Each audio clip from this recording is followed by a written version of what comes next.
ይህ ፕሮግራም የተሳካው በጆይስ ሜየር ሚኒስትሪ ጓደኞችና ባልደረቦች ነው። ጥበብ ምንጊዜም አሁን የሚያደርገው በኋላ ደስተኛ የሚሆንበት ነው። ሞኝ ሰው ስለ በኋላ ፈጽሞ አያስብም።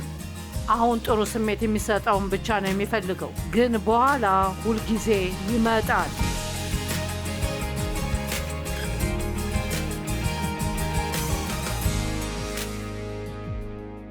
ደህና በየቀን ህይወት መደሰት ላይ ስለተቀላቀላችሁን እናመሰግናለን። ዛሬ ከኔ ጋር ስለሆናችሁ በጣም ደስተኛ ነኝ። ስለ መጽሐፈ ምሳሌ መጽሐፍ ጽፌያለሁ እና መጽሐፈ ምሳሌ ላይ መጽሐፍ በጣም አስደሳች ነበር። በ31 የመጽሐፈ ምሳሌ ምዕራፎች ውስጥ የተሸፈኑ ርዕሰ ጉዳዮች በጣም ብዙ ስለሆን ትንሽ ፈታኝ ነበር። ግን ጥበብ ምን ያህል ጠቃሚ እንደሆነ ትንሽ ቅምሻ ልሰጣችሁ እፈልጋለሁ። እናም በእውነቱ እንደሚረዳችሁ አምናለሁ። በመጀመሪያ ጥበብ ምንድን ነው? ጥበብ የእውቀት ትክክለኛ አጠቃቀም ነው። የሆነ ነገር በትክክል ካልተጠቀምን ማወቁ ምንም ጥቅም የለውም እና እኔ እንደማስበው በተለይ በምንኖርበት ቀንና ሰዓት በሁሉም ቦታ ብዙ እውቀት የሚባል ነገር አለ እና በዳንኤል ደግሞ መጽሐፍ ቅዱስ እንደዚህ ይላል፣ በመጨረሻዎቹ ቀናት ሰዎች እውቀትን ፍለጋ ወዲያ ወዲህ ይሮጣሉ። ዛሬ እውነት ሊባል ይችላል ማለቴ እስኪያስቡት የመጽሐፍ ቅዱስ እውቀት እንኳን ማለቴ በጣም ብዙ ነገር አለ ማለቴ በጥቂት ቀናት ውስጥ በ10 የተለያዩ ርዕሰ ጉዳዮች ላይ ትምህርቶችን መመልከት ትችላላችሁ። እና ማሳሰቢው ነገር እኛ ብዙ እውቀት አለን፣ ግን ጥበብ ግን ትክክለኛው የእውቀት አተገባበር ነው እና ስለዚህ እውቀት ኖሮን ግን በህይወታችን ላይ ተግባራዊ ካላደረግነው ምንም አይጠቅመንም እና እዚህ ላይ ለተወሰነ ጊዜ ማቆም አለብን ብዬ አስባለሁ። ምክንያቱም በቤተ ክርስቲያን ውስጥ የሆነ ነገር ስለሰማችሁ፣ በመጽሐፍ ቅዱሳችሁ ውስጥ ስላሰመራችሁበት ወይም ቤት ውስጥ ያነበባችሁት መጽሐፍ ስላለ ህይወታችሁ በተግባር እያዋላችሁት ነው ማለት አይደለም እና ሁላችንም የቃሉ ሰሚዎች ብቻ ሳይሆን ተግባሪዎች መሆናችንን ማረጋገጥ አለብን። መተግበሩ ትክክል እንደሆነ ማወቅና ለመተግበር ኃጢአት ነው። ኃጢአት የምንሰራው ብቻ ሳይሆን በህይወታችን ውስጥ ልንሰራቸው የሚገቡ ነገሮችን በመተው ኃጢአት መስራት እንችላለን። የሆነ ነገር ማወቅ ጥቅም የለውም በተግባር ካላዋል ነው። ዛሬ ሰዎች በጭንቅላት እውቀት የተሞሉ ይመስለኛል፣ ነገር ግን እስካሁን አልተገለጸላቸውም እና ስለዚህ ዛሬ በጥልቀት ስለመሄድ ጠቀሜታ እናወራለን። ጳውሎስ የወሰንኩት ዓላማዬ እርሱንና የትንሣኤውን ኃይል እንዳውቅ ነው። እሱ የሚናገረው ስለ ኢየሱስ ስለማወቅ ብቻ አልነበረም፣ ማለቴ በደንብ ሊያውቅ ነበር የፈለገው። ዛሬ ከሐዋርያው ጳውሎስ ጸሎቶች መካከል ጥቂቶቹን ሳካፍላችሁ ታገኙታላችሁ። እርሱ ስለ እነርሱ ጠለቅ ያለ እውቀትና መረዳት እንዳላቸው ብዙ እንደተናገረ ነው። ብዙ ጊዜ ለገሃድ ነገሮች እንጸልያለን፣ ተጨማሪ ገንዘብ፣ በስራችን ላይ እድገት እንፈልጋለን፣ በቤተሰባችን ውስጥ ያሉ ሰዎች እንዲለወጡ እንፈልጋለን። እነዚህ ሁሉ ነገሮች እንፈልጋለን፣ ትልቅ ቤት ወይም ሌላ ነገር። ብዙ ጊዜ እኛ የምንፈልገው ይመስለኛል የተሳሳቱ ነገሮች ነው። ለዛም ነው ጳውሎስ በጸለየው ጸሎቶች ውስጥ የሰዎች ችግር እንዲወገድ የጸለየበትን ቦታ ማግኘት አችሉም። የጸለየው ነገር እነርሱ በነገሮች ውስጥ በተረጋጋ ሁኔታ የማለፍ ችሎታ፣ ንዴት የመቆጣጠርና ሁኔታው እንዳይለውጣቸው የማድረግ ችሎታ እንዲኖራቸው ነው። አንድም ሰው ለጸሎት ወደ እኔ መጥቶ ጆይስ እባክሽን በጥሩ አመለካከት ለማለፍ እንድችል ትጸልይኛለሽ ያለኝ የለም። ሁሉም ሰው የሚጎዳው ነገር ሁሉ ማስወገድ ይፈልጋል። በተጨማሪም ጳውሎስ ለእነሱ ቁሳዊ ነገርን አስመልክቶ ፈጽሞ አልጸለየላቸውም። እሱ ግን ሁልጊዜ የሚጸልየው ለእነዚህ ጠቃሚ ለሆኑ ነገሮች ነው። አያችሁ፣ መጽሐፈ ምሳሌ በጥበብ ከተጓዝን ሌላ የሚያስፈልገን ነገር ሁሉ አብሮ እንደሚመጣ ቃል ገብተውልናል። ማለቴ በጥበብ ከሰራን እግዚአብሔር ምን እንደሚያደርግልን በምሳሌዎች ውስጥ ያሉት ቃል ኪዳኖች አስደናቂ ናቸው። ማለቴ ሀብት እና ክብር እና እድገት እና ረጅም ዕድሜ እና ጥሩ ጤና እና ጥበብን ከተጠቀምን የምንፈልጋቸውን ነገሮች ሁሉ ነው። የምሳሌ መጽሐፍትን ወስዶ ያጠናው እና በሱ ውስጥ ያሉትን ሁሉንም መመሪያዎች የሚተገብር ማንኛውም ሰው በጣም የሚገርም ህይወት ይኖረዋል። ማለቴ በጣም ለማመን የሚከብድ ድንቅ የሆነ ህይወት። ስለዚህ ወደፊት ከመሄዴ በፊት እንድታስቡበት የምፈልገው አውቃለሁ የምትሏቸውን ነገሮች በህይወታችሁ ላይ እየተገበራችሁ ነው ወይም ብዙ ጊዜ ማድረግ እንደሌለብኝ አውቃለሁ፣ ነገር ግን ስትሉ ራሳችሁን ትሰማላችሁ። ወይም ይህን ማድረግ እንዳለብኝ አውቃለሁ፣ ግን ያ ማለት ምን ማድረግ እንዳለብህ ታውቃለህ፣ ግን እየሰራኸው አይደለም። ጥበብ ከአንድ ነገር ወለል በላይ የሚሄድ የማስተዋል ጥልቀት ነው። ጥበብ ነገሮች በትክክል ካሉበት መንገድ በላይ ይወስደናል። ጥበብ ትክክለኛ እንደሆነ የምናውቀውን ነገር ለማድረግ ከሚሰማን በላይ ነው። አያችሁ፣ ስጋ አለን። ስጋም ሰውነታችንን፣ ነፍሳችንን ያካትታል እና እግዚአብሔር የሚፈልገው በመንፈሳችን ውስጥ ለመኖር እናም ነፍሳችንን መቆጣጠር መቻልን ነው። መንፈስና ነፍስ በቁጥጥር ላይ ከሆኑ ሰይጣን አስቀድሞ አሸንፏል። ነፍስ፣ አእምሮ፣ ፈቃድና ስሜቶች ነው። ብዙ ጊዜ ሰዎች የሚኖሩት በሚፈልጉትና በሚሰማቸው ላይ ነው። እፈልጋለሁ፣ አስባለሁ፣ ይሰማኛል፣ እፈልጋለሁ። ግን ምሳሌዎች ከዚህ ሁሉ በላይ ማሰብ እንዳለብን እየነገሩን ነው። ከሚሰማን በላይ መኖር አለብን። ማለቴ ስሜታችን እውነት ነው እና እኛ ስሜቶች የሉንም ማለት የለብንም። እንዳለን መቀበል እንችላለን። ውሳኔዎቻችን እንዲቆጣጠሩ አንፈቅድላቸውም። አእምሯችን እስኪ አስባለሁ ስንቴ እንላለን። የእግዚአብሔር ቃል ግን ምን ይላል? እና የምፈልገውን ይህን እፈልጋለሁ፣ ያንን እፈልጋለሁ። በሕይወታችን ውስጥ የምንፈልገው ሁሉ እንዲኖረን እግዚአብሔር አልጠራንም። ፈቃዱን ልንፈጽም ጠርቶናልና ካደረግን የምንፈልገውን ሁሉ እናገኛለን። ያም በእርግጥ ሊኖረን የሚገባው ነገር ነው።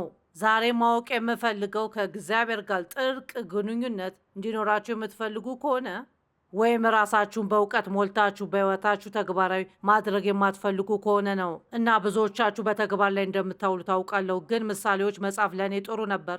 ዛሬ ይህንን ለማስተማር ማጥናት ለእኔ ጥሩ ነበር። ምክንያቱም እነዚህ በጣም ብዙ ጊዜ ልናስታውሳቸው የሚገቡን ነገሮች ናቸው። ጥበብ ማስተዋልን ያካትታል እና ለማሰላሰል እና ለማሰብ ከምወዳቸው ነገሮች ውስጥ አንዱ ነውና፣ ነገር ግን ማስተዋል ከራሳችን የማይወጣ ከመንፈሳችሁ የሚወጣ ነገር ነው። ትክክልና ስህተቱን እንዴት ማስተዋል እንደምንችል መማር ከቻልንና በዛ የምንኖር ከሆነ ህይወታችን በጣም የተሻለ ያደርገዋል። ወደ ጥልቀት ለመሄድ ተጨማሪ ጊዜ ይወስዳል እና ችግሩ እኛ ቸኩለናልና ትዕግስት የለንም እና እንደምንፈልገው ከተሰማን ማግኘት እንፈልጋለን እና በጥበብ የምንራመድ ከሆነ የምናደርገውን በትክክል ለማስተዋል እና በትክክል ለመረዳት ተጨማሪ ጊዜ መውሰድ አለብን። ጥበብ ሁሉ ጊዜ ስለ በኋላ ያስባል። ሁሉም በጣም ጥሩ የሆነ ብዙ ልዩ የጥበብ ፍቺዎች አሉ። ግን እኔ የምወደው የራሴ ትንሽ ፍቺ አለኝ። ጥበብ ምንጊዜም አሁን የሚያደርገው በኋላ ደስተኛ የሚሆንበትን ነው። አያችሁ፣ ሞኝ ሰው ስለ በኋላ ፈጽሞ አያስብም። አሁን ጥሩ ስሜት የሚሰጠውን ብቻ ነው የሚፈልገው።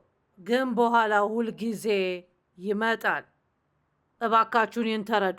በኋላ ሁል ጊዜ ይመጣል። መጽሐፍ ቅዱስ በዘራነው መጠን እናጭዳለን ይላልን እና መጥፎ ዘሮችን ወይም ያለመታዘዝ ዘሮችን እየዘራችሁ ከሆነ ለተወሰነ ጊዜ እየሰራላችሁ መስሏችሁ ሊታይ ይችላል። ግን በመጨረሻ የዘራናቸውን ዘሮች እናጭዳለን። ታዛዥ ከሆንን እነዚያን ዘሮች እናጭዳለን። የማንታዘዝ ከሆነ በእነዚያ ዘሮች ላይ እናጭዳለን። ዕብራውያን 12 እንዲህ ይላል፣ ቅጣት ሁሉ በወቅቱ የሚያሳዝን እንጂ ደስ የሚያሰኝ አይመስልም፣ በኋላ ግን ለለመዱት ሰዎች የጽድቅና የሰላም ፍሬ ያስገኝላቸዋል። በጣም የሚገርም ቃል ነው እንበልና አንድ ሰው በጣም አካሉ ወፍራም የሆነ ሰው እና የአካል ብቃት እንቅስቃሴ ማድረግ አለባቸውን፣ ክብደት መቀነስ አለባቸው። ማንም ሰው ረሃብን አይወድም እና ለረዥም ጊዜ አብዝቼ ከበላው እና ክብደት መቀነስ ከፈለኩ ምግቤ መቀነስ አለብኝ እና ለተወሰነ ጊዜ እራባለሁ እና አልወደውም እና ምቹ አይሆንም። ግን 20 ፓውንድ ስቀንስ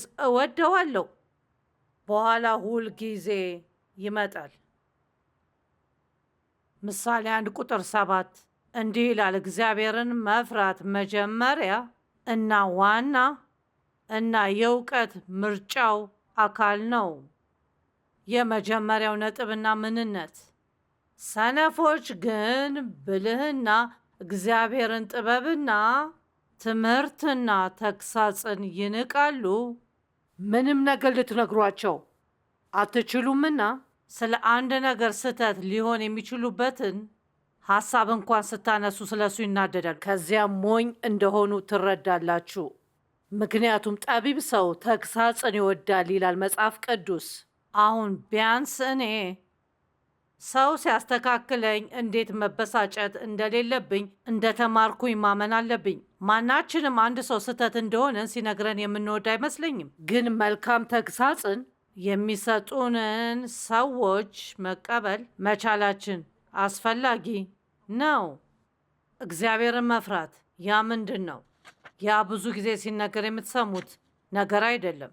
እንደ እውነቱ ከሆነ ስለሱ ብዙ ጊዜ ሲነገር መስማት ያለብን ይመስለኛል። እግዚአብሔርን መፍራት ምንድን ነው? እግዚአብሔርን መፍራት አይደለም። እግዚአብሔር ይወደናል፣ እሱ ጥሩ ነው፣ እሱ አይጎዳንም። ነገር ግን ለእግዚአብሔር አድናቆትና ክብር ሲኖረን ማለት ነው። ያ ማለት ምን ያህል ኃይል እንደሆነ ታውቃላችሁ። አንድ ነገር ሲናገር ከእውነቱ እንደሆነ ታውቃላችሁ።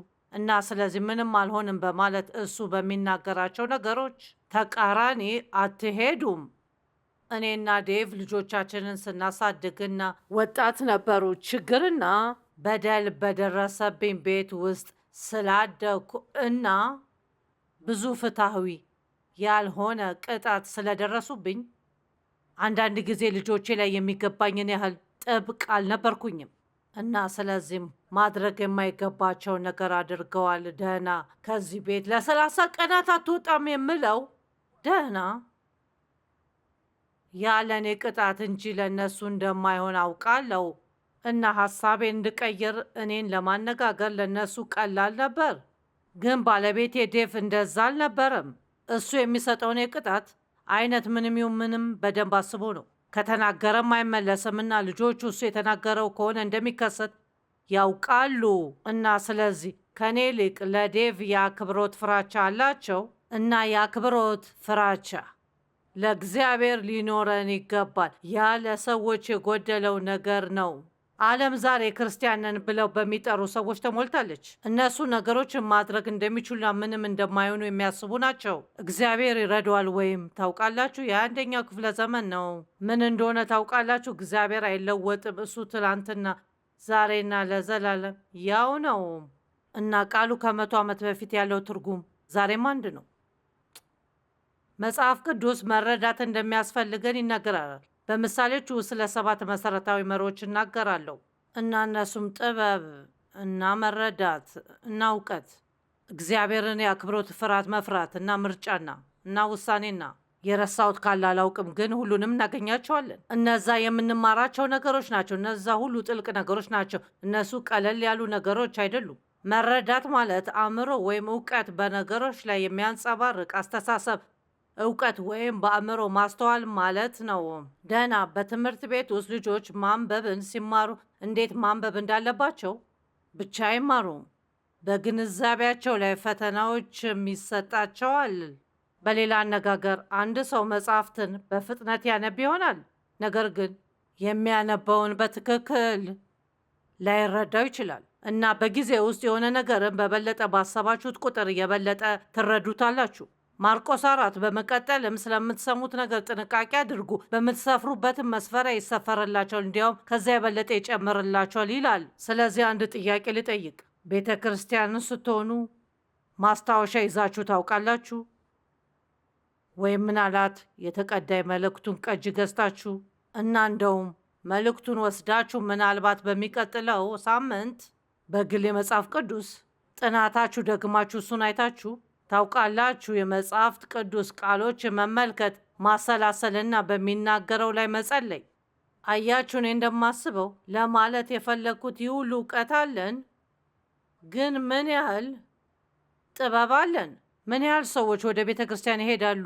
እና ምናልባት ታውቃላችሁ፣ እስቲ እንበልና ወደ ቤተ ክርስቲያን ሄዳችሁና እና እሺ ዛሬ ቤተ ክርስቲያን እንዴት ነበር አልኳቸው። መልእክቱ በጣም ጥሩ ነበር። እሺ ፓስተሩ በምን ላይ ነበር የሰበካ?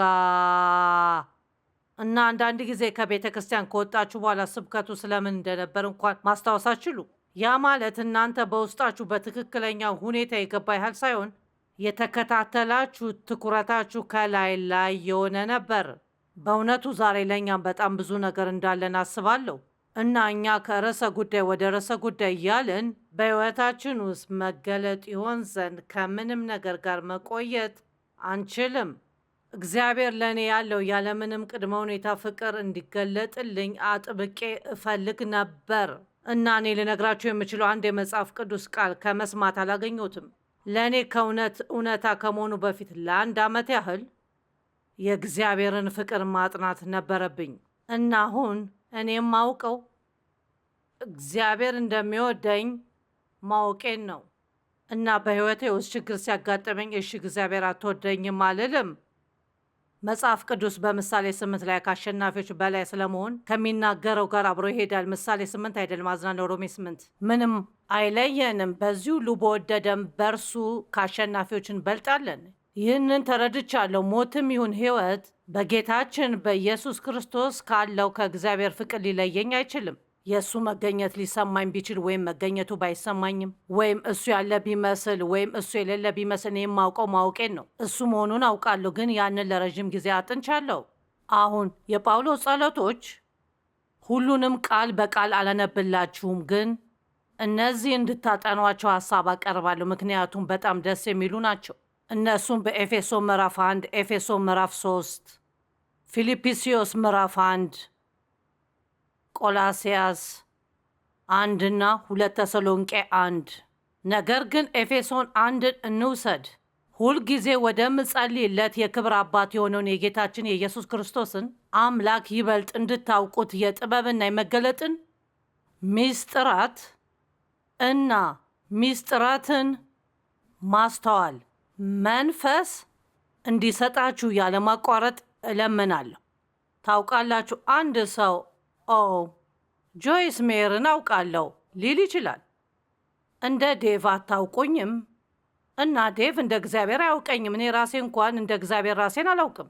ስለዚህ የእውቀት ደረጃዎች፣ የመረዳት ደረጃዎች አሉ እና እንደ ጳውሎስ በጥልቀት እየሄድን ለማወቅ ሁልጊዜ መሻት አለብን። የእኔ ቆራጥ ዓላማ እርሱንና የትንሣኤውን ኃይል ማወቅ ነው። በሰውነት ውስጥ እያለውም እንኳን ከሙታን መካከል የሚያስወጣኝን እነዚህን የጳውሎስ ጸሎቶች እወዳቸዋለሁ። እንዲህ አለ፣ እንዲሁም በእርሱ የተጠራችሁለት ተስፋ፣ ይህም በቅዱሳኑ ዘንድ ያለውን ክቡር የሆነውን የርእስቱ ባለጠግነት ምን እንደሆነ ታውቁ ዘንድ የልባችሁ ዓይኖች እንዲበሩ ለእኛ ለምናምነው ከሁሉ በላይ ታላቅ የሆነውን ኃይሉን እንድታውቁ ጸልያለሁ። ይህም ኃይል እንደ እርሱ ታላቅ ብርታት አሰራር እግዚአብሔር ምን ያህል ኃያል እንደሆነ ኃይሉ በእኛ ውስጥ እንዳለና ለእኛ የሚገኝ እንደሆነ ከተረዳን በሕይወታችን ውስጥ ያለን ያህል ብዙ ፍርሃት ሊኖረን አይችልም ነበር።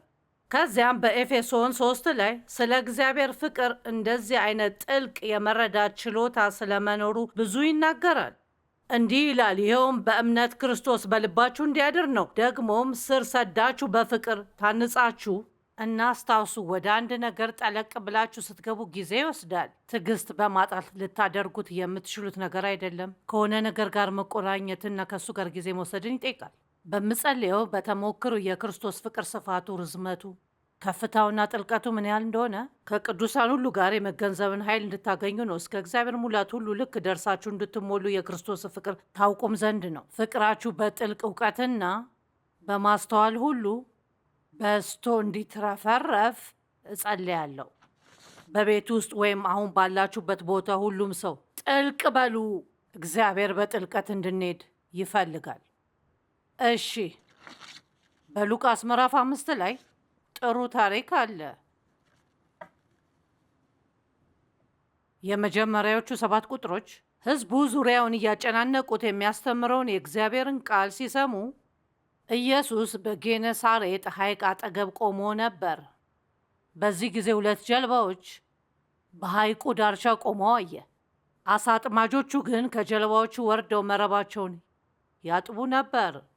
አሳ በማጥመድ ላይ ነበሩ፣ ጨርሰዋል እና ሁሉንም ነገር ያጸዱ ነበር። ከጀልባዎቹ መካከል የስምዖን ወደ ነበረችው ገብቶ ከምድር ጥቂት ፈቀቅ እንዲያደርጋት ለመነው። ከዚያ ጀልባዋ ላይ ተቀምጦ ሕዝቡን ያስተምር ጀመር። ሌሊቱ ሙሉ አሳ በማጥመድ ላይ ነበሩና ምንም አልያዙም። እኔ ሁሉ ጊዜ በሁሉም የክርስትና መሮች ውስጥ እያሳለፍ ግን ነገሮች በሕይወቴ በትክክል እየሰሩ አይደሉም የሚል አይነት ስሜት ይሰማኝ ነበር። ያም ምክንያቱም ኑሮዬ ከላይ ከላይ ብቻ ስለነበር ነው። ብዙ የሚያስጨንቁኝ የነበሩ ነገሮች የፋይናንስ መጨመርና ትልቅ ቤት ስለመኖር። እምነቴን ለመጠቀም የሞከርኩት ለእነዚህ ነገሮች ነው። ስህተት ለሆኑ ነገሮች እየተጠቀምኩት ነበር። መጽሐፍ ቅዱስ በማቴዎስ 6 ላይ ከፈለጋችሁ ይላልና ይህ በፍጹሙ ልባችሁ መከተል ያለባችሁ ሌላ ቃል ነው። እግዚአብሔርንና ጽድቁን ብትፈልጉ ይህ ሁሉ ይጨመርላችኋል። ትክክለኛውን ነገሮች ከፈለግን ሁሉንም ሌሎች ነገሮች ከእሱ ጋር እናገኛለን።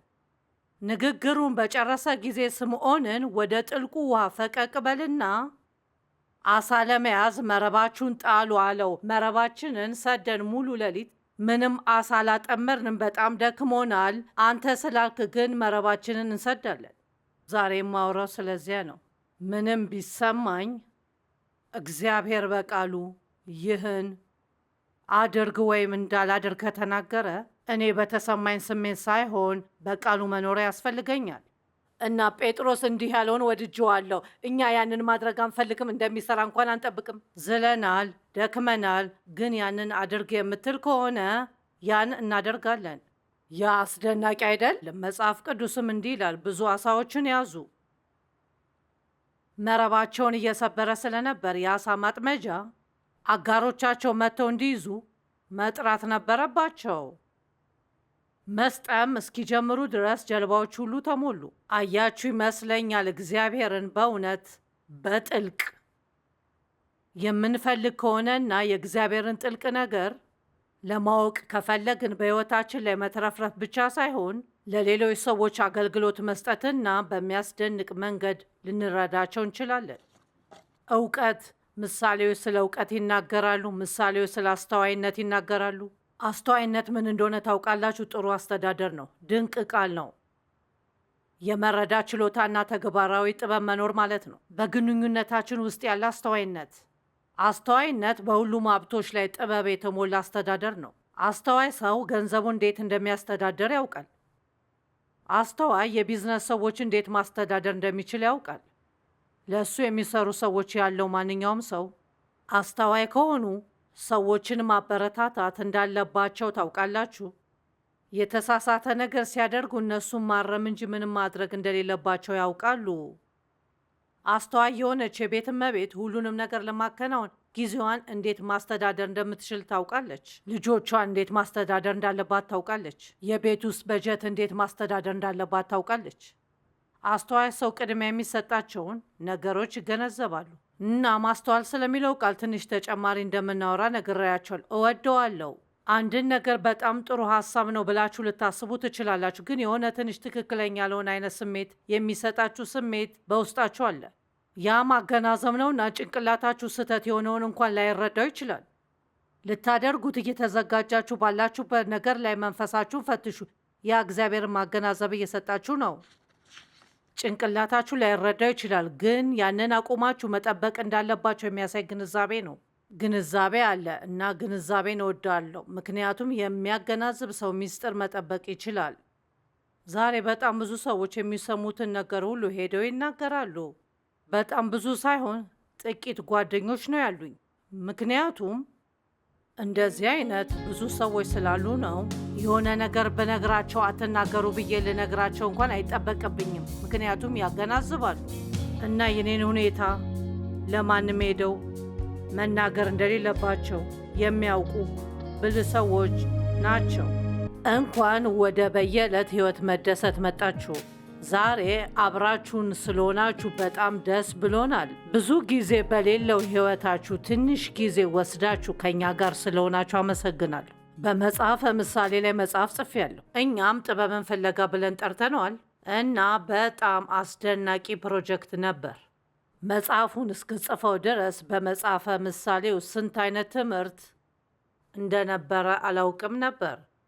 በመጽሐፈ ምሳሌ ውስጥ ስላሉት 31 ምዕራፎች ጽፌያለሁ እና እንደማስበው ከሆነ ምሳሌዎች በሕይወታችሁ ያሉ ሁሉንም ነገሮች ያካትታል። የምናጠናው ከሆነ አያችሁ፣ ያልኩት ማንበብ ሳይሆን ማጥናት ነው። የምናጠናው ከሆነና በጥልቅ የምንረዳው ከሆነ እኔ እንደማስበው ከሆነ በመጽሐፈ ምሳሌ ያሉትን መርሆች በሕይወታችሁ ላይ የምትጠቀሙ ከሆነ በጣም ድንቅ ድንቅ የሆነ ሕይወት ይኖራቸዋል። እና ዛሬ በመጽሐፈ ምሳሌ ውስጥ ስላሉ የተወሰኑ ትምህርቶች ላወራችሁ እፈልጋለሁ። በአንድ የቴሌቪዥን ፕሮግራም ላይ ለማውራት ጊዜው አይበቃም። ነገር ግን ለምሳሌ ምሳሌ ምዕራፍ 3 ከቁጥር ከ1 እስከ 4 እንደዚህ ይላል። ልጄ ሆይ ትምህርቴን አትርሳ፣ ትእዛዜን በልብህ ጠብቅ። ቀኖች ይጨምሩልሃል፣ ዓመቶችንም ያረዝሙልሃል። ዋጋ ያለው ሕይወት፣ ይሄንን እወደዋለሁ። ሕይወት ብቻ ሳይሆን ዋጋ ያለው ሕይወት፣ ፍቅርና ታማኝነት በውስጥና በውጭ ትልቅ ሆነ እስከምትሞትበት ጊዜ ድረስ ከቶ አይለዩህ። በጣም አስገራሚ ነው። ምሕረት እና ቸርነት ጥላቻና ራስ ወዳድነት ያቆማል እና እውነት ግብዝነትና ውሸትን ያቆማል። ስለዚህ እዚህ ጋር እየነገረን ያለው ትክክለኛውን ነገር የምናደርግ ከሆነ የተሳሳተውን ነገር በሕይወታችን ለመግባት ምንም ቦታ አይኖረውም። ብዙ ጊዜ የምናደርገው የተሳሳተውን ነገር ነው። የተሳሳተውን ነገር ላለማድረግ እንሞክራለን። ከዛን የተሳሳተው ነገር በሕይወታችን ለመግባት ምንም ቦታ አይኖረውም። ስለዚህ እሱ ያለው መሐሪ ሁኑ፣ ቸር ሁኑ፣ ራስ ወዳድ ከመሆን ይጠብቃቸዋል። እውነት በማድረግ ከኖራችሁ ስለ ግብዝነት አትጨነቁም። እንዲለዩ አትፍቀድላቸው። በአንገት ዙሪያ እሰራቸው፣ በልብ ጽላት ላይ ጻፋቸው። የተስፋው ቃል ይህ ነው። በዚያን ጊዜ ሞገስና መልካም ስምን በእግዚአብሔርና በሰው ዘንድ ታገኛለህ። ይሄንን እወደዋለሁ። ስለ ምሕረት እናውራ። መጽሐፍ ቅዱስ ምሕረት በፍርድ ላይ ያይላል ይላል እና በአሁን ጊዜ በዓለም ላይ በጣም ብዙ ፍርድና ትችቶች አሉ። በጣም ብዙ ሰዎች የተለያየ አስተያየት አላቸውና በፌስቡክና በኢንተርኔት ምክንያት ማንም ሰው ስለሌላ ሰው አስተያየት መስጠት ይችላል። እና ምሕረት ምንድን ነው? ስህተት ስትሰሩ ምሕረት ወይስ ፍርድ ትፈልጋላችሁ? ምሕረት የምንሰጥ ከሆነ ምሕረት እናገኛለን። በጣም ምርጥ ሕይወት እንዲኖራችሁ ከፈለጋችሁ ለሰዎች ምሕረትን ማድረግ መማር አለብን። አሁን እነሱ አይገባቸውም ማለት አችሉም። በእርግጠኝነት አይገባቸው። ማንም ምሕረት አይገባው። ምሕረት የሚገባችሁ ከሆነ ምሕረት አይደለም። ምክንያቱም ምሕረት ማለት ደግነትን ለማይገባው ሰው ደግነትን መስጠት ነው። ከእግዚአብሔር ባህሪያት ውስጥ ዋናው ነው። እግዚአብሔር መሐሪ ነው። በይቅርታ የምንኖር ከሆነ ምሕረት በጣም አስፈላጊ ነው። በመጀመሪያ ምሕረት የማታሳዩቸው ከሆነ ማንንም ይቅር ማለት አትችሉም። በመጽሐፍ ቅዱስ አንደኛ ቆሮንጦስ 13 ላይ ፍቅር የሰውን ጥሩ ጎን ያያል ስለሚል እወደዋለሁ። ሌሎች ሰዎችን የመፍረድ ወይም ጥሩ ነገሮችን ያደርጋሉ ብለን አምነን ለእነሱ መሐሪ የመሆን በጣም ብዙ እድሎች አሉን። እውነቱን ለመናገር አሁን ይህንን ከምታዩት መካከል ብዙዎቻችሁ ስለዚህ ነገር ታውቃላችሁ። ምክንያቱም የሆነ ሰው አኗዷችሁ ይሆናል። ምናልባት መጥፎ ነገር አድርገው ይሆናል። ስህተት ስላልሰሩም ምሕረትን ስጡ እያልኩ አይደለም።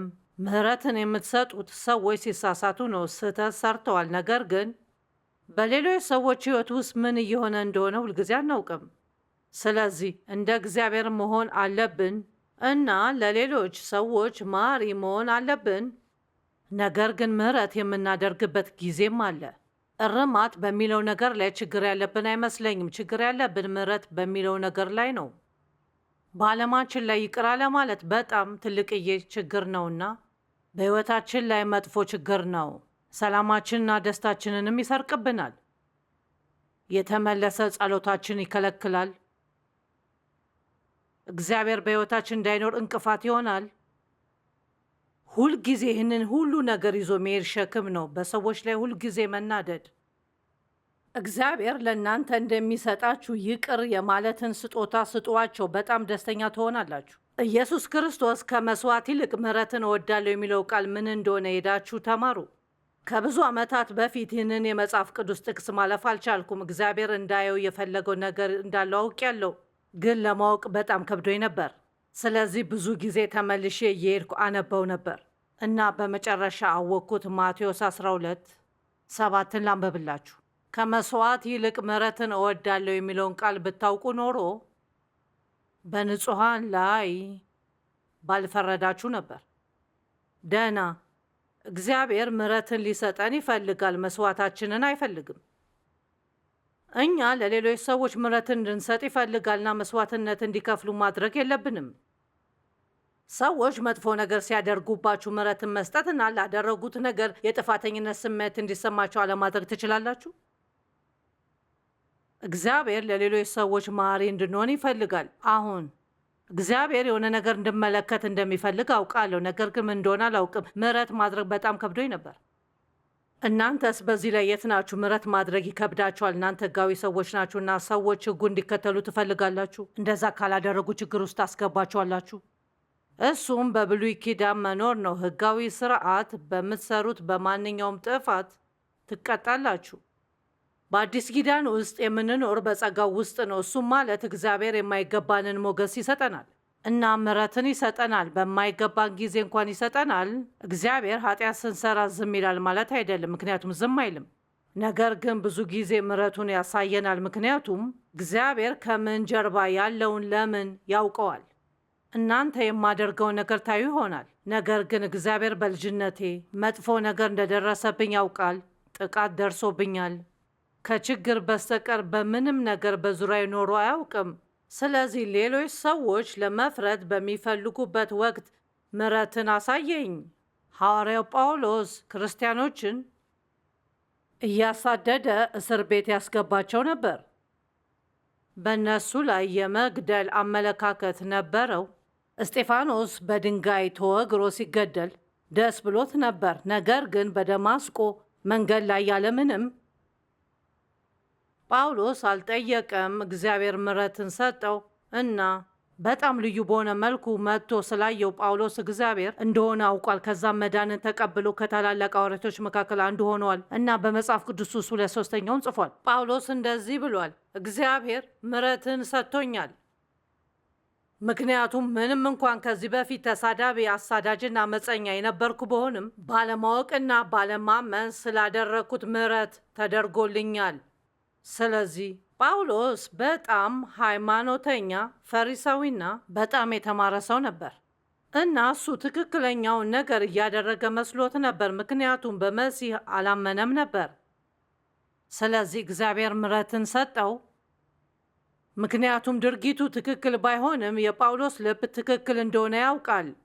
እስቲ ያስቡት፣ የሆነ ሰው እየጎዳችሁ ይሆናል እና ምንም እንኳን ድርጊታቸው እየጎዳችሁ ቢሆንም ልባቸው ትክክል ይሆናል። እነሱ በሕይወታቸው ላይ ችግር እያጋጠማቸው ስለሆነ በእናንተ ላይ ይናደዳሉ፣ ነገር ግን እነሱ እንደዛ እያደረጉ እንደሆነ አያውቁትም። ስለዚህ እንደ እግዚአብሔር መሆን አለብን እና ለሰዎች ብዙ ምሕረት ማሳየት አለብን። እግዚአብሔር ሊያስተምረኝ የፈለገው ከእሱ ምሕረትን እየተቀበልኩ እንዳልሆነ ነው። የተሳሳተ ነገር ሳደርግ ለእሱ መክፈል ያለብኝ ይመስለኝ ነበር። አዎ አዲስ ክርስቲያን ነበርኩኝና ቤተ ክርስቲያን ሁልጊዜ ሄድ ነበር። ነገር ግን እነዚህ ነገሮች ከልጅነቴ ነው። ምክንያቱም አባቴን ካናደዳችሁት በሆነ መልኩ ወይም በሆነ ነገር ትከፍላላችሁ፣ ወይም ይናደድባችኋል፣ ይጮህባችኋል፣ ወይም በጥፊ ይመታችኋል። ነገር ግን መቼም ምሕረትን አታገኙም። ለሰዎች ምሕረትን እንዴት መስጠት እንዳለብኝ አላውቅም። እግዚአብሔር ከእሱ ምሕረትን መቀበል እንደማላውቅ ማስተማር ነበረበት። ስለዚህ የሌለኝን ነገር መስጠት አልችልም። በራሳችሁ ላይ ከባድ ከሆናችሁ የሆነ ሰው ይህንን ሊሰማ ይገባል። በራሳችሁ ላይ ከባድ ከሆናችሁ በሌሎች ሰዎች ላይም ከባድ ትሆናላችሁ። እግዚአብሔር ከእሱ ምሕረትን ተቀብላችሁ ለሌሎች ሰዎች እንድትሰጡ ይፈልጋል። ምሕረት የሌሎች ሰዎችን ፍላጎትና ችግሮችን ስንመለከት ራስ ወዳድ እንዳንሆን ያደርገናል። አስቡ፣ በደንብ እናስብ። ሁላችንም ሁሉ ጊዜ የተወሰነ ጊዜ ወስደን እንደዚህ አይነት ሁኔታዎች ውስጥ ብንሆን ብለን ብናስብ ለሁላችንም በደንብ ይጠቅመናል። የአዛውንቶች መኖሪያ ውስጥ ብትሆኑና ለ10 ዓመት ማንም ሰው ሊጠይቃችሁ ባይመጣ ምን እንደሚሰማችሁ አስቡት። በአዛውንቶች መኖሪያ ውስጥ ማንም ሰው ሊጠይቃቸው የማይመጣ ስንት ሰዎች እንዳሉ ታውቃላችሁ?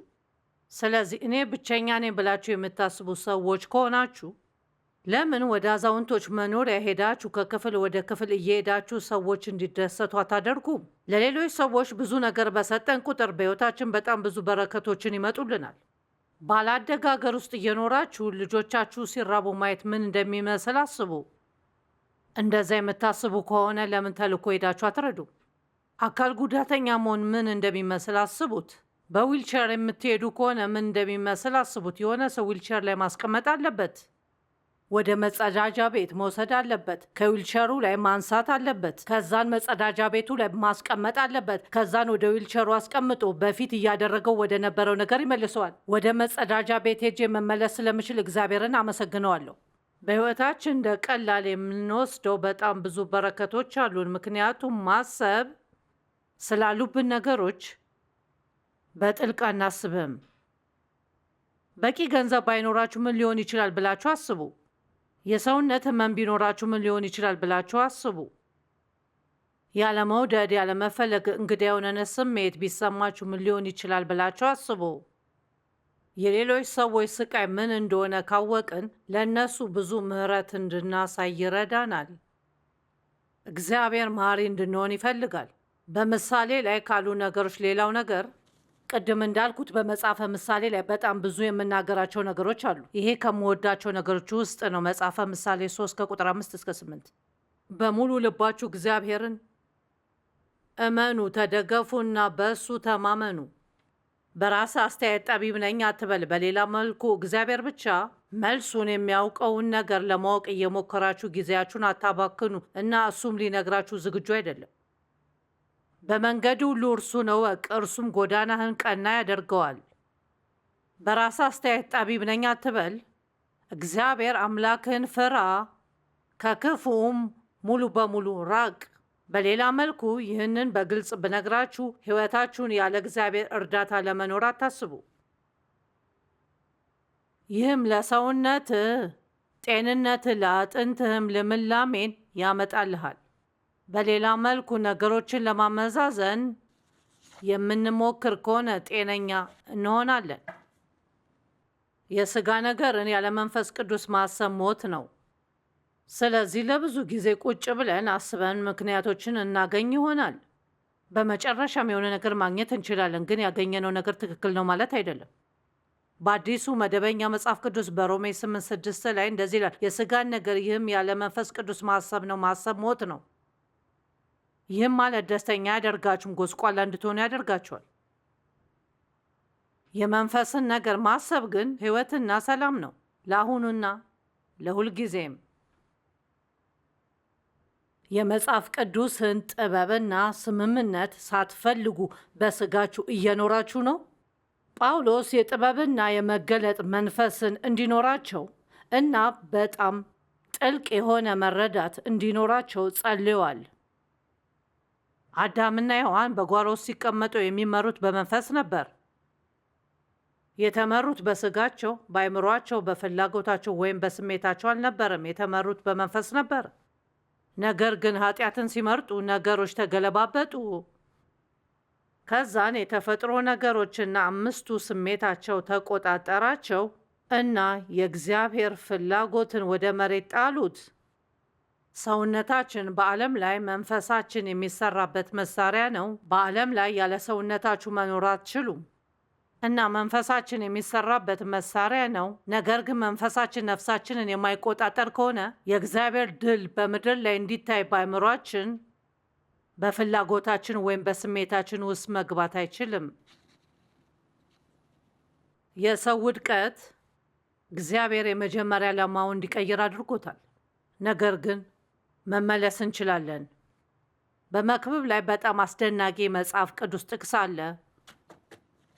አንድ ጥያቄ ልጠይቃችሁ። በሕይወታችሁ ውስጥ በምን አይነት ሁኔታ ውስጥ ናችሁ? ደስተኛ ናችሁ? ሰላም አላችሁ? በሕይወታችሁ ዓላማችሁን እያሳካችሁ ይመስላችኋል ወይስ ብዙ ጊዜ ደስተኛ አይደላችሁም? በስራችሁ፣ በቤተሰባችሁ፣ በሕይወታችሁ ደስተኛ አይደላችሁም? ከምታማሩሩበት ጊዜ አንጻር ምን ያህል እግዚአብሔርን ታመሰግናላችሁ? ይሄ ራሴን ሁል ጊዜ የምጠይቀው ጥያቄ ነው። በእግዚአብሔር ቃል ያላችሁበትን ቦታ ለማወቅ ራሳችሁ ማውገዝ ሳይሆን መመርመር በጣም ጥሩ ነው። በሕይወታችሁ የማትወዷቸው ነገሮች ካሉ እግዚአብሔርን በመታዘዝ በቀላሉ ይስተካከላሉ።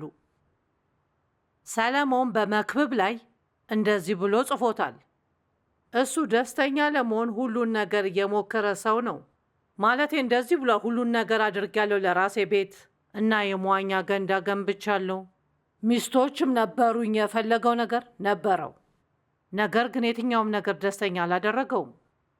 በመክብብ ውስጥ 12ኛው ምዕራፍ የመጨረሻው ጥቅስ እንደዚህ ይላል። ይህንን በጣም እወደዋለሁ። መጽሐፍ ቅዱስ እንደዚህ ይላል፣ እነሆ ሁሉ ነገር ከተሰማ ዘንድ የነገር ሁሉ ድምዳሜ ይህ ነው፣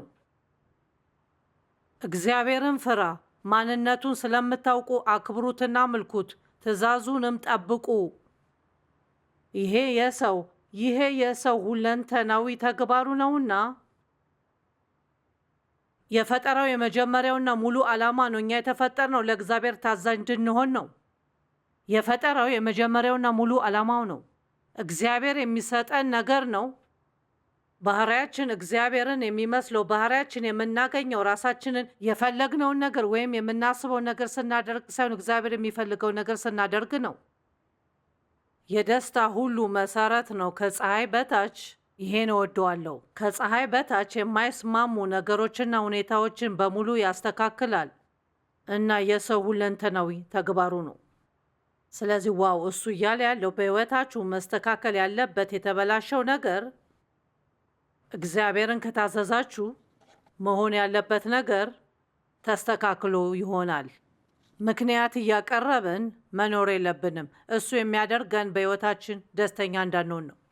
ምክንያታዊ መሆን አስተዋይ እንዳንሆን ያደርገናል። ይህ የምሳሌ መርህ መሰረት ነው። የበለጠ አስተዋይ መሆን አለብንና በምናስበው ነገር ሳይሆን በውስጣችን ባለው ነገር እና በመንፈስ መኖር አለብን። ትናንትና ስለማመን እያሰብኩ ነበር። ለትንሽ ጊዜ እንኳን ዝም ብላችሁ አእምሯችሁን ለአንድ ደቂቃ ብትዘጉት የምታምኑት ነገር ምን እንደሆነ ታውቃላችሁ? እግዚአብሔር ከእኔ ጋር አብሮኝ ያለ ላይመስለኝ ይችላል። በዛ ስሜት የምጓዝ ከሆነ ሰይጣን በሱ ጥቅም ይወስድና በጣም አስቀያሚ ጊዜ አሳልፋለሁ። ይህ ነገር እንዲቀጥል ካደረግኩኝ እውነተኛ ችግር ውስጥ እንድገባ ያደርገኛል። እግዚአብሔር አብሮኝ አይደለም ብዬ አስባለሁ። ከዛ ለምን ጥሎኝ ሄደ ብዬ ማሰብ እጀምራለሁ። የተሳሳተ ነገር አድርጌያለሁ። እግዚአብሔር በሆነ ነገር ተናዶብኛል። ነገር ግን እኔ በሆነ ቀን ላይ እግዚአብሔር በአካባቢ እንደሌለ ሲሰማኝ እኔ ማድረግ ያለብኝ አእምሮዬን ለአንድ ደቂቃ ጸጥ አድርጌ እሺ ጆይስ፣ በእውነት የምታምኙ ምንድን ነው ብዬ ጠይቃለሁ። እግዚአብሔር በሁሉም ጊዜ አብሮኝ ይኖራል ብዬ አምናለሁ። የትም ቦታ ጥሎኝ አይሄድም። እሱ ለእኔ ያለው አስተሳሰብ ባህር ላይ ካሉ አሸዋዎች ይበልጣል። የማምነው ይሄ ነው። እግዚአብሔር እንደሚጠብቀኝና እንደሚረዳኝ አምናለሁ። አንዳንድ ጊዜ በዓለም ላይ በሚሆነው ነገር መፍራት ወይም መጨነቅ እንፈልጋለን። ታውቁ አይደል? ቫይረሱ ይዘኝ ይሆንና ስለተለያዩ ነገሮች እግዚአብሔር እንደሚወደንና ለሕይወታችን ጥሩ እቅድ እንዳለው የምናምን ከሆነ እና ምንም ነገር ቢፈጠር እሱ እንደሚረዳን የምናውቅ ከሆነ ስለ እነዛ ነገሮች መጨነቅ የለብንም። ለሁሉም ነገሮች ምክንያት የምናቀርብ ከሆነ፣ በጣም ብዙ ምክንያት የምታበዙ ከሆነ ራሳችሁን ከእምነታችሁ ታወጣላችሁ። አእምሯችሁን መቆጣጠር ትችላላችሁ። መጽሐፍ ቅዱስ እንደዚህ ይላል፣ በእግዚአብሔር እውቀት ላይ በትዕቢት የሚነሳውን ክርክርና ከንቱ ሀሳብ ሁሉ እናፈርሳለን። ስለዚህ ሁሉንም ነገር ለማወቅ አትሞክሩ። በመጽሐፈ ምሳሌ ላይ በጣም ብዙ ጊዜ ስለሚያወራው ነገር ታውቃላችሁ? ማለቴ በጣም ብዙ ጊዜ የሚያወራው ስለማመንዘር ነው። ስለዚህ ለተወሰነ ደቂቃ በድፍረት እዚህ ጋር ቆሜ ስለማመንዘር አወራችኋለሁ። ወይም ዝሙት ይባላል። እሱም ከጋብቻ በፊት ግብረ ስጋ ግንኙነት ማድረግ ነው። በአሁን ጊዜ ይህ በጣም አስገራሚው ነገር ከየት እንደመጣ አላውቅም። እሱም እንደሚሰራ ለማወቅ ከጋብቻ በፊት አብሮ መኖር ነው። ይሄ ዓለማዊ አኗኗር ነገር ሊሆን ይችላል፣ ነገር ግን የእግዚአብሔር ቃል የሚለው ይህንን አይደለም። በዓለም ላይ በጣም የተለመደውን ነገር እያደረግን የእግዚአብሔርን ፍላጎት ማሳካት አንችልም። በጋብቻ ውስጥ በጣም ብዙ ዝሙት አለ። በምሳሌ ውስጥ ምዕራፍ 5ን ብታነቡና እንደማስበው ከሆነ ምዕራፍ 7ንም ማለቴ በመጽሐፍ ቅዱስ በምሳሌ ላይ ስለ ዝሙት በጣም ብዙ ነገር ያወራል እና ሕይወታችሁ እንዴት እንደሚሰርቅባችሁና ከሞት በስተቀር ምንም ነገር እንደማታገኙ ይናገራል። ስለዚህ ማድረግ ያለባችሁ በመጀመሪያ እንደዚህ አይነት ስሜት ሲሰማችሁ መሮጥ ነው። በቢሮ ውስጥ ትሰራላችሁ፣ በጣም ቆንጆ ናችሁ፣ ነገር ግን ቤተሰብ አላችሁ፣ ባል አላችሁ እና 2 ልጆች አላችሁና ምናልባት በእናንተና በባላችሁ መካከል ነገሮች ጥሩ አይደለም፣ ወይም ምናልባት በቂ ትኩረት እየሰጣችሁ አይደለም፣ ወይም የሆነ ችግር ሊሆን ይችላል። ስለዚህ እናንተ ተጎድታችኋል፣ ምክንያቱም ለስሜታችሁ ክፍት ናችሁ እና ይህንን ሰይጣን ያውቀዋል። በቢሮአችሁ ውስጥ የሆነ የሚያምር ልጅ በየጠዋቱ ቡናና ዶናት ይዞላችሁ መምጣት ጀምሯል። እውነቱን ለመናገር በሁለተኛው ወይም በሶስተኛው ቀን ነክታችሁ ይህ ትክክል አይደለም ማለት አለባችሁ። አንድ ቀን ጥሩ ስሜት ላይ እንዳልሆናችሁ ያይና ችግሩ ምንድን ነው ብሎ ይጠይቃችኋል። እናንተም ከባላችሁ ጋር ጥሩ ግንኙነት ስለሌላችሁ ሁሉንም ነገር ለመናገር ትወስናላችሁ። ይህ ሁለተኛው ስህተት ነው። በጋብቻችሁ ስላሉባችሁ ችግሮች ሰዎች ማውራት ከፈለጋችሁ ላላገባ ሰው ወይም ላላገባ ወንድ ልጅ መንገር የለባችሁም። መንገር ያለባችሁ ለሴት ጓደኛችሁ ወይም ለሃይማኖት አባታችሁ ነው። ስለዚህ ምናልባት ስለ ችግራችሁ እንድታወሩ አብራችሁት ምሳ እንድትሄዱ ይጠይቃችኋል። ከዛ እናንተ ከማወቃችሁ በፊት ችግር ውስጥ ናችሁ። አንድ ጊዜ በቤተ ክርስቲያን ውስጥ አንድ ሰውዬ የባሌ በጣም ጥሩ ጓደኛ ነበርና እሱና ሚስቱ የእኛ ጥሩ ጓደኞች ነበሩ። አንድ ጊዜ ሰው በሌለበት ቦታ ሚስቴ እንዳች ቆንጆ ብትሆን ብዬ እመኛለሁ ብሎ አለኝ። እኔም በፍጥነት ሚስቱ በጣም ቆንጆ እንደሆነች ነገርኩትና ጥየው ሄድኩኝ። ከዛን በቀጥታ ወደ ባለቤት ሄጄ የነገረኝን ነገር ነገርኩት። እኔና ዴቭ ልንጸልይለትና ደግሞ ካደረገው ሄዶ እንዲያናግረው ተስማማን። ነገር ግን በእንደዚህ አይነት ነገሮች መቀለድ የለባችሁም። በእሳት ተጫውታችሁ አለመቃጠል አትችሉም። አሁን ሰዎችን እያወገዝኩ አይደለም። ችግር ውስጥ እንዳትገቡ እየሞከርክ ነው። ችግር ውስጥ እንድትገቡ አልፈልግም። ከችግር ውስጥ እንድትወጡ እፈልጋለሁ። በመጽሐፈ ምሳሌ ውስጥ በጣም ብዙ አስደናቂ ምክሮች አሉ። በመጽሐፈ ምሳሌ ውስጥ ስለ አፋችን የሚናገረው በጣም ብዙ ነገር አለ። ማለቴ በምሳሌዎቹ ውስጥ ዋናው ትምህርት ስለ አፋችን የሚናገረው ነገር ስለ ጎረቤታችሁ ማድረግ ስላለባችሁ ነገር ነው። ስለ ግንኙነትም በጣም ብዙ ነገር ያወራል።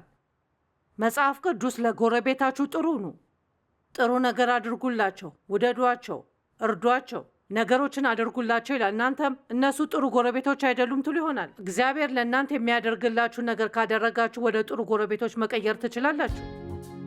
ይሄ ለእናንተ እንደሚያስፈልጋችሁ ለእኔም ያስፈልገኝ እናንተ ብያለሁ፣ ነገር ግን ለእኔም ለእናንተም ነው። ይህንን ደግሜ ልበለው፣ በመጽሐፈ ምሳሌ ላይ ያሉትን መርሆች የሚከተል ሰው አፍ የሚያስከፍት አስደናቂ ሕይወት ይኖረዋል።